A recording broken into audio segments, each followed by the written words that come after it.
class that I was always busy talking to all of her neighbors, all the kids all around her, the kid that I was always interrupting everybody and talking to everybody so that the teacher couldn't get down to work to do the teaching. And so rather than saying, well, let's put her on some drugs or something, or do some other timeout or whatever, the teachers, what they decided to do with me is that they moved my desk away from everybody else, right up by the teacher's desk, so I was separated. So I had to do my work separately. And that's how I learned how to be a better cooperative worker with everybody else. So, but you bring up a good point about, class size, does class size, what impact does that really have on the education of kids? I don't know. Go ahead. It does have some significance, but they work really hard in the first 3 or 4 years to keep the class sizes very small, and they get bigger.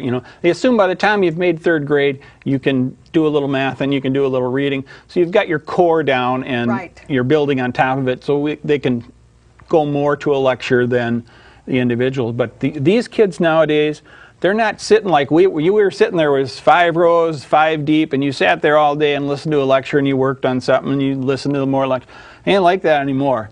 They're in their chairs, and then for maybe 10 minutes working on something, and then boom, next deal. They have the little rug in front of the smart boards, and they're doing a little program, and it's all, she asks a question, and somebody will answer it, and then everybody goes thumbs up or thumbs down. Was that right or was that wrong?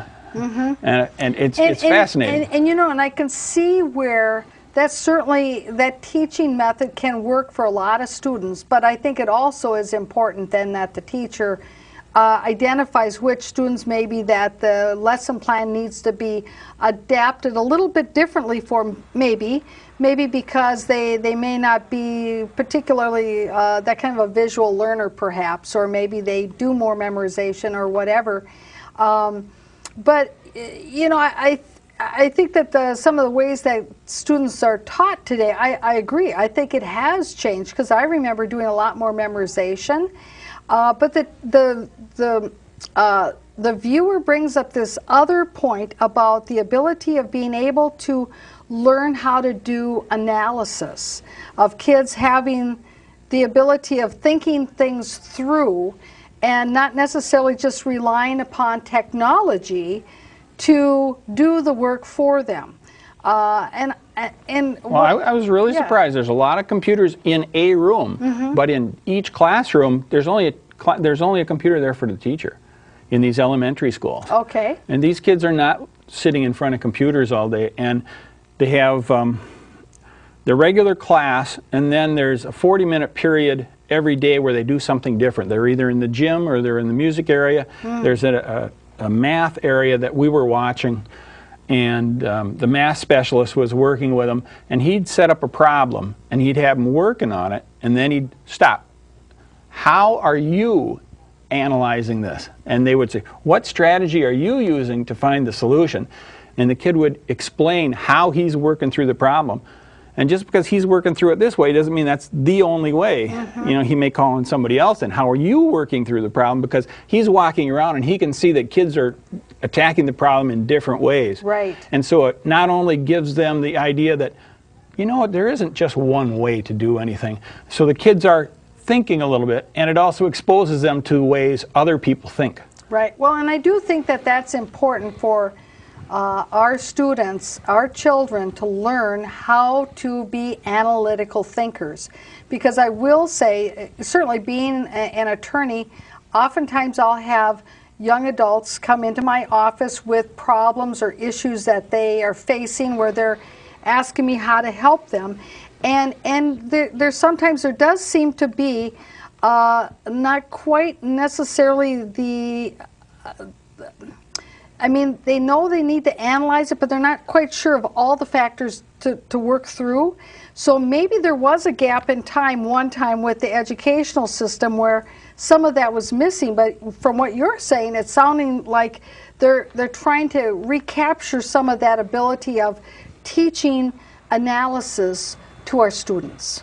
Yeah, it really is different, and it really shocked me when I spent the day at the elementary school. And matter of fact, at home I've got a half-written email to Jerry Markey that I would like to see if we could find a teacher who left maybe 5 or 6 years ago and bring him or her back into the schools and let them wander through the schools for a day and then sit down with a current teacher and this retired teacher and have them talk back and forth about, 5 years ago we did this, today we do this. Right. That's actually a good idea, because then you would be able to do sort of an analysis of the change in that period of time. That's a great idea. And because as you change, after a while you forget that this is how we used to do it. And see, some things, the way you used to do it, probably worked and maybe have been forgotten, and you can bring those things back in and reincorporate them. You know what I mean? It's all part of trying to do a better job. There's more than one way to do it. That's right, exactly. Now there's one other thing that we want to address, of course, is that issue about being administratively top-heavy.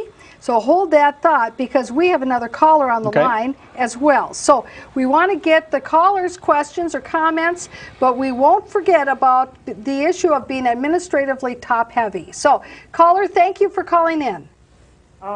Yes, my comment has to do a little bit with the previous caller who talked about the old days. Oh, okay. And as much as some of the younger parents, that might not be quite as important, it does have direct impact on the teaching of today, simply because he brought up the point the teacher had 45 children or whatever it was in the classroom, and everyone managed to learn and was prepared to go out into the workplace.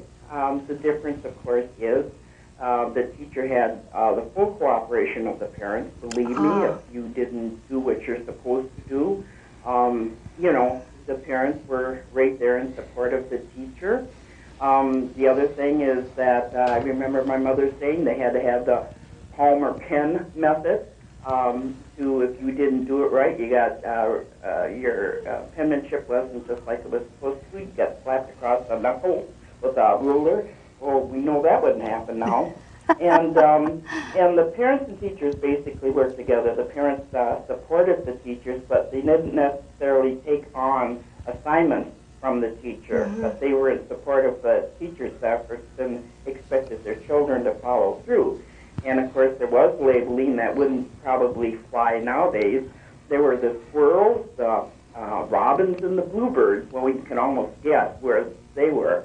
I think I passed as a robin. I don't think I was ever a bluebird, but more probably belonged with the squirrels. But somehow I worked through, and the teachers did group us. And one of the good things was that we were within a group of students that were performing at the same level, so we could all progress, and we didn't feel the pressure of being a failure. But the bad part of it was is we weren't exposed to challenges like it would have been if we would have all been together. And the other thing the teachers, of course, didn't have to deal with as much in those days was the diversity of the different cultures and different races and the foreign students, and so they could concentrate basically from year to year on the same programs that they had the year before, and without having to try to compensate, for the children that weren't proficient in English and other things. Their cultures also had to do with what they were used to at home, and then I guess as far as what the expectations were with adults. And then I remember once I served on a group with the middle school. I think it was in North St. Paul, and the group of parents we met to see if middle schools were a good idea. And I think Mr. St. Germain was the facilitator. But at any rate, I remember how happy he was because he said there was a teacher who had the credentials that he had taught in college. And how fortunate we would have this teacher that would be available to teach at the middle school. And I guess my thought was I would rather have a teacher that was proficient at teaching middle schoolers than children being prepared for college. I think we have to work with the children at their level to prepare them, but I'm really enjoying the show, and thank you very much. Well, thank you very much for sharing those comments. And you know, you brought a couple things certainly to my mind, and again, thinking about what this idea, Rich, that you had about, you know, if you were to have this discussion between a teacher of today with somebody who had retired from a few years back, you know, what kind of discussion would it be? And I'm thinking back, listening to the caller, I'm thinking back when I was in first grade. I know that my teacher, I remember this very clearly, she had 3 different reading groups, and there was the level 1, level 2, Yes. and level 3. And the ones who were level 3 were the really slow ones, the middle ones were number 2, and the really fast, quick, bright ones were level 1. Well, of course, in first grade, I was, and I shared this story actually with a group of youngsters in elementary school a couple years ago when I was mayor and invited to the class because they were all in summer school taking an extra class because they were, English was their second language. See, and so this was a really good story to share with them because I asked them, well, which group do you think that I was in when I was in first grade? And they were, you know, raised their hands, oh, the first group. I said, no, that wasn't it. Oh, then it was the second one. No, and I says, no, I was in the third group. I was in the slow group because I didn't have the skills for reading. I didn't understand what was going on. And this idea that the caller talked about of parents working together with the teachers, the teacher took my mom aside and said, you know, if you want her to move along a little, get into a different group, what you're going to have to do during the summer is that every day you're going to have to sit down and read with her. And you know what? My mom did that. The teacher didn't say what to read. She just said, you're going to have to do this. And second grade, well, they put me in the third group again. Well, in a couple of weeks, they had me in the first group.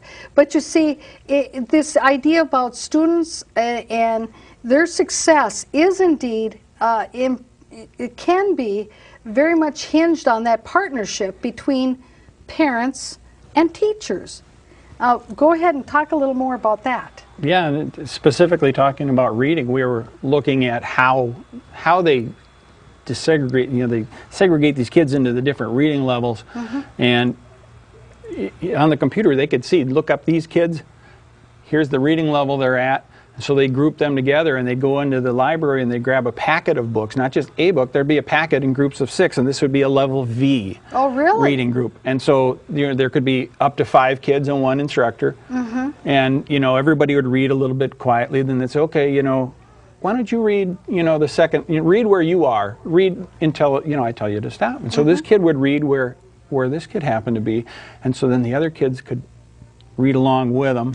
Right. And it gave so they were reading out loud. They were reading out loud. Right. And they may read a page, and then, you know, then the next kid reads a little bit for a while. And I think that is so important for students to have that opportunity to be able to read out loud in front of other students, because it helps them, first of all, to build their competency.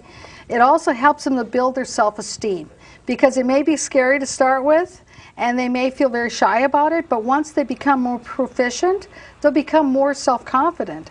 And that's also important for future in their career. It was interesting because it wasn't just, you know, how fast the kid can read. There was at least 3 different things they were looking for: how fast they could read and how much they understood it. And I don't know what the other things were, but he had a whole checklist of things. This is kind of what we're looking for when we read. Exactly. And they have reading specialists. You know, the teacher is in there, but they also have a reading specialist, and in this case, the reading specialist would teach part of the course on day 1. And then after class, they'd sit down with the teacher and explain what they were doing. Yes. And the teacher would teach the second day, and then they would meet afterwards, and the reading specialist would tell the teacher, okay, here's what you did right, here's the things you need to work on. And then the third day, the teacher would teach the class again, trying to incorporate the feedback she got. So even the teachers are getting the feedback day after day after day. Right. Now, let's go back to the one caller's question.